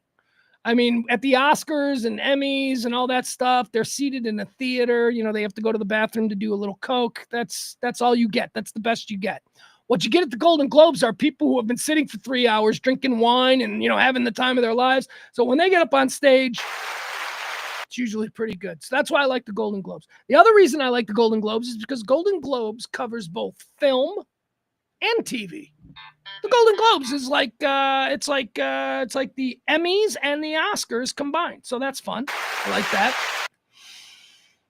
Now I like the Golden Globes for a whole nother reason. They have added a new category to their Golden Globe coverage. The new category is Best Podcast. Look at podcasting getting a little bit of respect finally. That's right, the Golden Globes. When is this going to be beginning? Beginning in what year? Better be next year. 2026. All right, Golden Globes adding Best Podcast category beginning in 2026. Organizers of the Golden Globes on Wednesday said that the ceremony will introduce a Best Podcast category beginning with the 83rd Globes in 2026. The recognition for the burgeoning medium will mark a first for a major film and TV award show. All right, very good. Anyway, podcasting coming to Golden Globes. We don't need to read all of that stuff. Who cares? We don't have any douche of the day today. We're gonna move on from that. Smokey Robinson, the tears of a clown. Smokey Robinson, the old Motown legend. Everybody loves Smokey Robinson. Smokey Robinson and the Miracles. None of you old dudes are getting off this plane of existence without at least one sexual assault charge dating back to the 60s. I don't know when this happened, but actually it happened more recently. That's right, Smokey Robinson. He's like 1 million years old. And here we go. Smokey Robinson issues a 3-word response to shocking sexual assault allegations. So he's got new sexual assault allegations against him, and I think it's a cleaning woman. I think it's like the whole Arnold Schwarzenegger thing. Yeah, Arnold Schwarzenegger just knocked up his cleaning woman. You remember that? Remember he knocked up his cleaning woman and she wasn't even hot?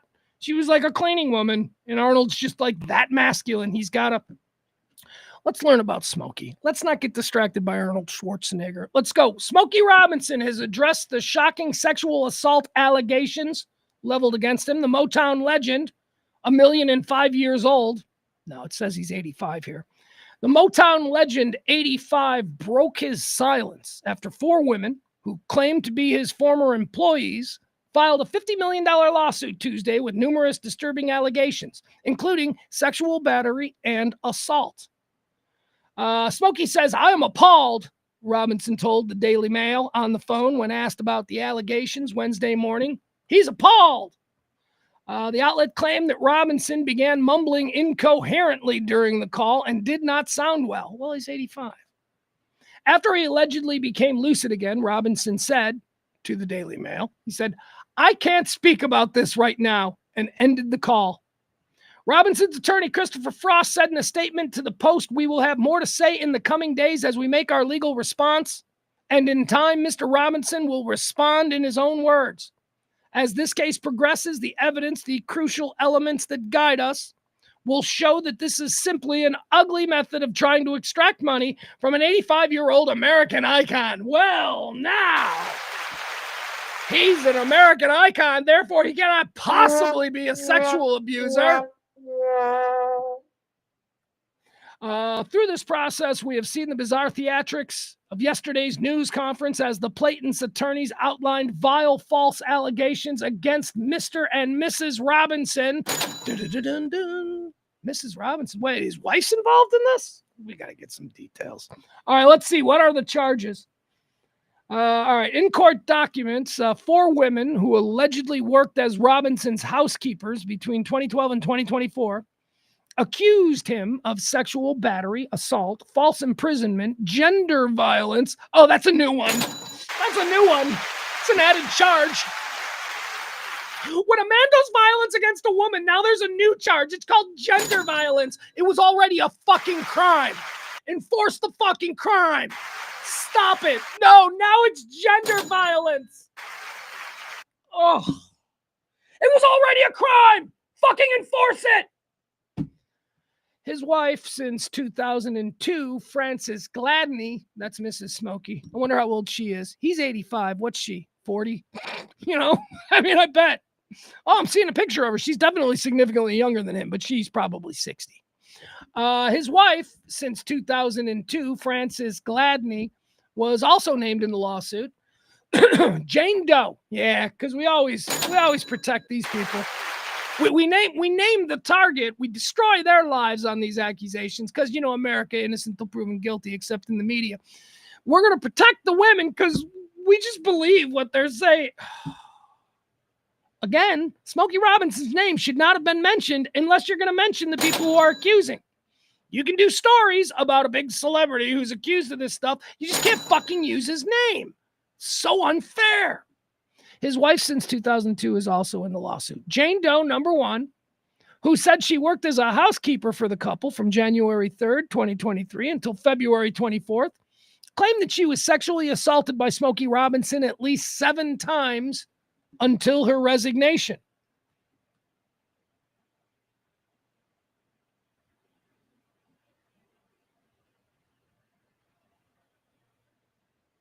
You don't resign after the first time you're sexually assaulted? Now, if you were in fact sexually assaulted 7 times, that's terrible, and we should probably take a look at it. The problem is, I have difficulty believing that this is true because you allowed yourself to be sexually abused 7 times before resigning. 7 times. During the alleged assaults, Robinson's accuser said that he would penetrate her vagina with his fingers, orally copulate her, and proceed to okay, so he raped her. All right, well, no, he had sex with her. She is describing sex. I don't know if it was rape. Years later, it's rape, but in the moment, I don't know that it was rape in the maybe. I don't know. Was this time 5, times 6, or times 7? The one where you finally decided this is not. I looked at my employment agreement. This is not in my job description. The second accuser further claimed that if she refused to have sex with him, the singer would threaten that he'd make Frances be mean to her. Frances is the wife. So that's the second one. So the second one's like, I had to have sex with him. Why did you have to have sex with him? Because he said that if I didn't, his wife would be mean to me. That's worth $50 million. The third accuser said she was Robinson's housekeeper from February 12th until 2024 and alleged that she was sexually harassed, sexually assaulted, and raped by the musician. at least 20 times. 20 times. Raped 20 times. No police reports. Still no police reports. Civil case. Civil case. 20 times. He raped her 20 times. This man has been allowed to be out there raping. Jane Doe number 4 said that in addition to being hired as the couple's housekeeper, she also worked as Frances, Mrs. Smokey Robinson, also worked as Frances's personal assistant, cook, and hairdresser. She claimed that Robinson, Smokey, first sexually assaulted her in 2007 and then raped her at his temporary residence in Bell Canyon in 2019. Do you see? They're normalizing the idea of being raped and not going to the police. We have 4 examples of women who were raped 10, 15, 7, 20 times. And then, it was on the 20th raping that you think something needs to be done about this. Go to the fucking police. None of this, I believe none of this anymore until you people go to the police after the first fucking rape. Oh, but Pugs, it's their job. It's their job to be raped? No. Look, there are a lot of people who are unemployed for a lot of reasons. Being unemployed because you quit your job because you were being raped is probably one of the most honorable ones, okay? I needed the job. Okay, so you needed the job. It's more important than being raped 20 times before you quit your fucking job. We are nuts. We are nuts. They list 4 women here who all had been raped a dozen times. None of them reported any of it. And because it's 4, one after another, we start reading and we get lost in the details. And at the end of it, we're like, well, that's normal. I guess that's normal. I guess if I'm a woman and I'm raped by my employer, I should wait till 6 or 7 times before I should go to the police. This is the worst possible lesson for women who are truly in these kinds of situations to see. The normalization of just putting up with it, because 12 years later, you can sue for $50 million in civil court. Fuck. All right, let's go. Smokey Robinson. I don't know. Look, he probably did something. He's probably a perv. He comes from a period of time where guys were allowed to grab chicks' asses. All right? That's where he comes from. And he's been Smokey Robinson the whole time. So I don't think anybody's ever yelled at him about his behavior because he's a fucking icon. So he just operates like this. And is it, by today's standards, borderline criminal? Sure, maybe. So report him the first time. You put up with it. It's hard being an old man. Anyway, they're coming for all of them. All you old celebrities out there. Looking at you, Robert Redford. Is he still alive? I don't know. I just had to think of an old-time actor who's probably thinking that he's safe, that he got away with it. Who we taking down? Coming for you, Stallone. That's right, Stallone. All right. Smokey Robinson, 85 years old. Out there raping like a man half his age. How about that? What else do I have here? Guys, I think that's it. I got a meeting at 2:30, so I can't go a super long time. Now, I'm not taking your bait, Adam. I'd love to mix it up, but I'm not taking your bait because I got a meeting. Got a meeting at 2:30. You guys are the best. I love you. Check out Shock House if you like sports. I don't know. Oh, that's right. I do want to mention 2 other things. Where's Jeff? Jeff Ballard. I see him in the chat room. Jeff wrote me a note yesterday. Like 10 people. 10 people bothered watching the Shock House thing. And when you do these things, it's sensitive. You're sensitive to it because you're, especially in the early goings, you're like, man, is this working? Should I be wasting my time on this? And I'm not saying I have those feelings about it. I don't. But there is this, anxiety about it. Jeff wrote me a nice note on Twitter, a note that he didn't have to do. It was just a very complimentary note. And it made me feel good at a time last night when I was like, man, I'm really struggling. Thank you, Jeff. That's just, and it wasn't a kiss-assing note. It wasn't. It was that Jeff and I talk all the time. But this particular note, the point is this. Don't be afraid to say nice things to people, okay? Because you never know what that person is going through in the moment when they receive this nice thing. So many of us don't compliment each other because we did that. I don't want to say that. That'll sound gay. That'll sound like fucking like I'm gay or something. I don't want to say that I think he fucking does a really good job. That he's going to think he's better than me. See, there's all this bullshit ego that we all go through, which stops us from being truly connected with people. And I just wanted Jeff to know that, I mean, I wasn't like crying or anything last night, but it was just, I was like a little stressed out. I'm like, okay, all right, so where can we take this? Where can we do? And then he wrote me a note, and it was just very short, and it was just a couple of nice words. And I went, wow, thank you. And I just wanted to draw attention to that because it's not something that I think a lot of us do. A lot of us don't go out of our way to make people feel good. And it's just, you never know. You never know when that person is going to need a little bit of a boost or a little bit of a something. So thank you, Jeff. That was nice. Although in true Jeff fashion, he probably followed it up with something fucking stupid. And I'm like, Jeff, you ruined it. Kidding. Just kidding.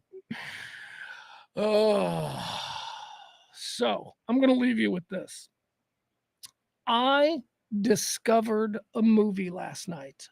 Oh my God, you dudes. I'd never heard of this movie. I was bummed out. I'm like, there is nothing to watch, right? I'm flipping through. I'm like, I got nothing to watch. And then I found this movie on one of the many platforms. Actually, no, I found this on a friend's secret platform. Anyway, point is this.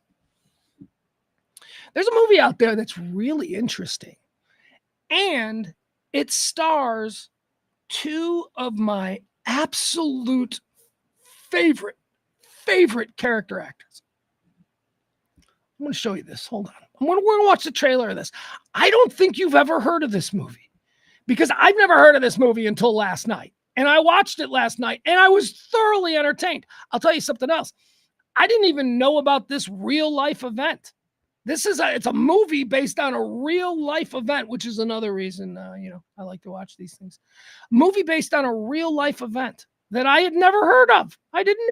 And this event concerned a television show that I was a big fan of. Have you guys ever heard, are you familiar at all with the 1984 Press Your Luck scandal? Press Your Luck. Remember the game show? No whammies, no whammies. Whammy. Oh, and then the whammy would come out and you'd lose all your money. Remember that? Press Your Luck. Peter Takadian, I think that was his name. Peter something. I don't know. It's some weird, I don't know, whatever. Press Your Luck. No whammies, no whammies, no whammies. Big money, no whammies. Press Your Luck. 1984 Press Your Luck scandal. So in 1984, whoa, earthquake. So in 1984, some dude, some weirdo from Lebanon, Ohio, who just watched Press Your Luck over and over and over and over again, was able to memorize the patterns. He was able to, apparently he figured out that there were only 5 possible patterns on the whammy board.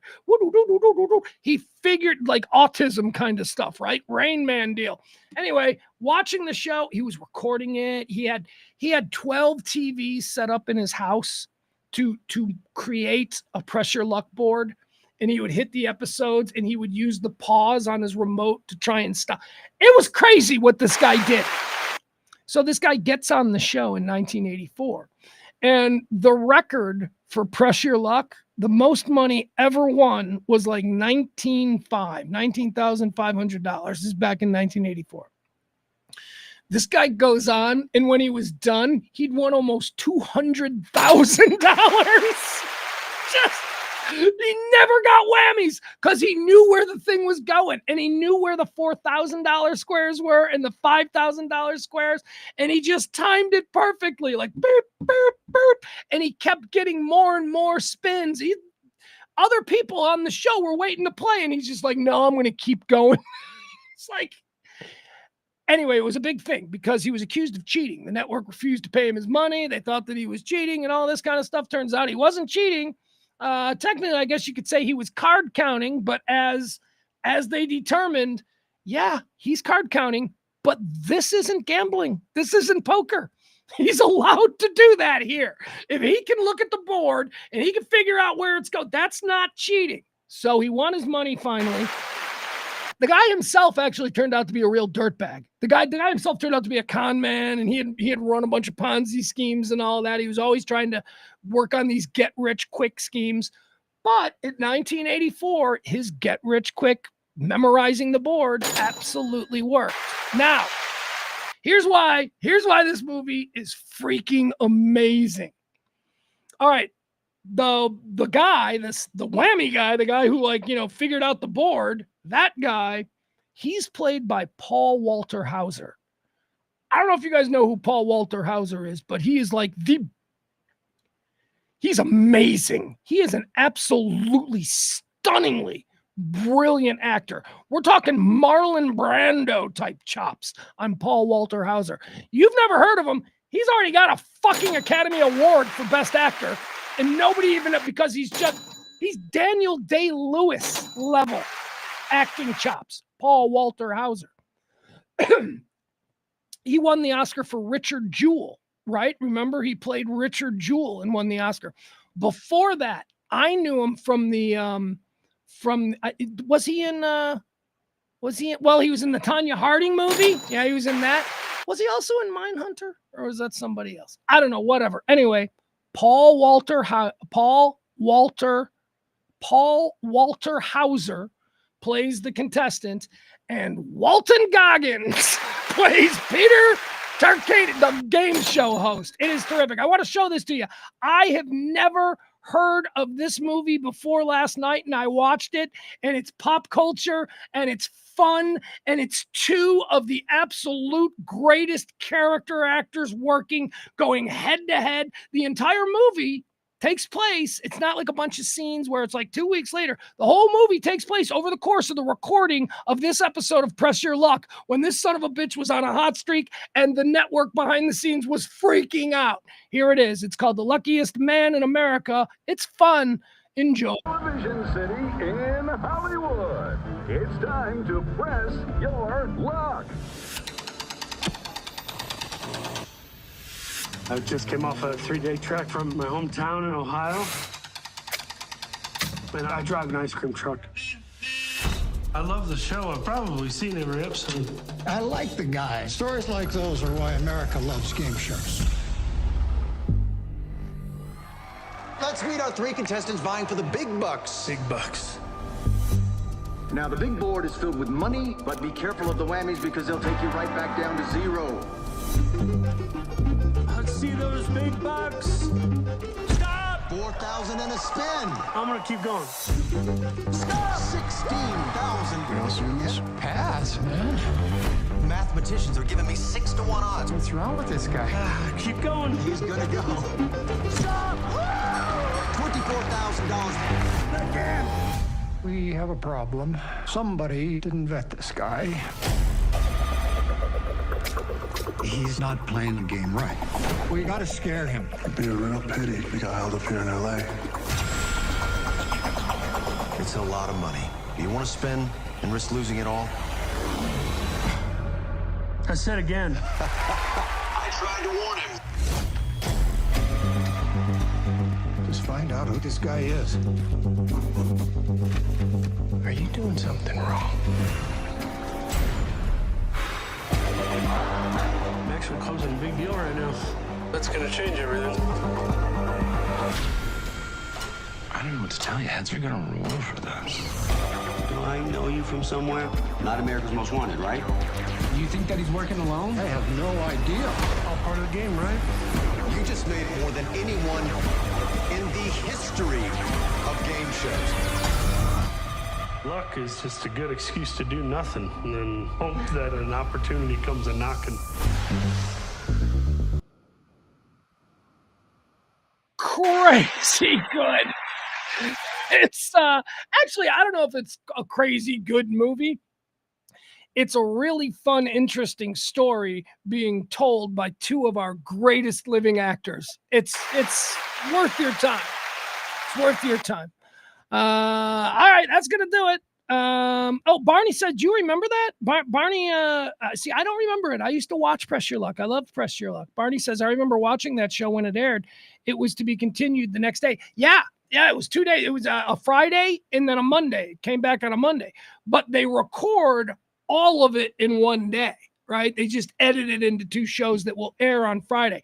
So this movie takes place over the course of those 2 days when this dude was just rolling. No whammies. Stop. No whammies. Stop. I loved it. I don't ever remember that episode, though. But I will tell you this. When I did a little background, when I saw Paul Walter Hauser as that character and I looked at him, I went, well, that's a weird look. So I Googled the real thing. I'm like, okay, so who's the real guy? And I saw the pictures, and yes, Paul Walter Hauser looks a lot like him. But then when I saw the picture of the dude, I recognized him. I was like, oh, I seem to remember that guy from somewhere. So maybe somewhere in my deep recesses of my mind, I recognized him. And maybe I did see that, but I didn't remember it. I didn't remember it until the movie last night. Luckiest Man in America, Paul Walter Hauser and Walton Goggins. Press Your Luck Scandal. It's a good movie. All right.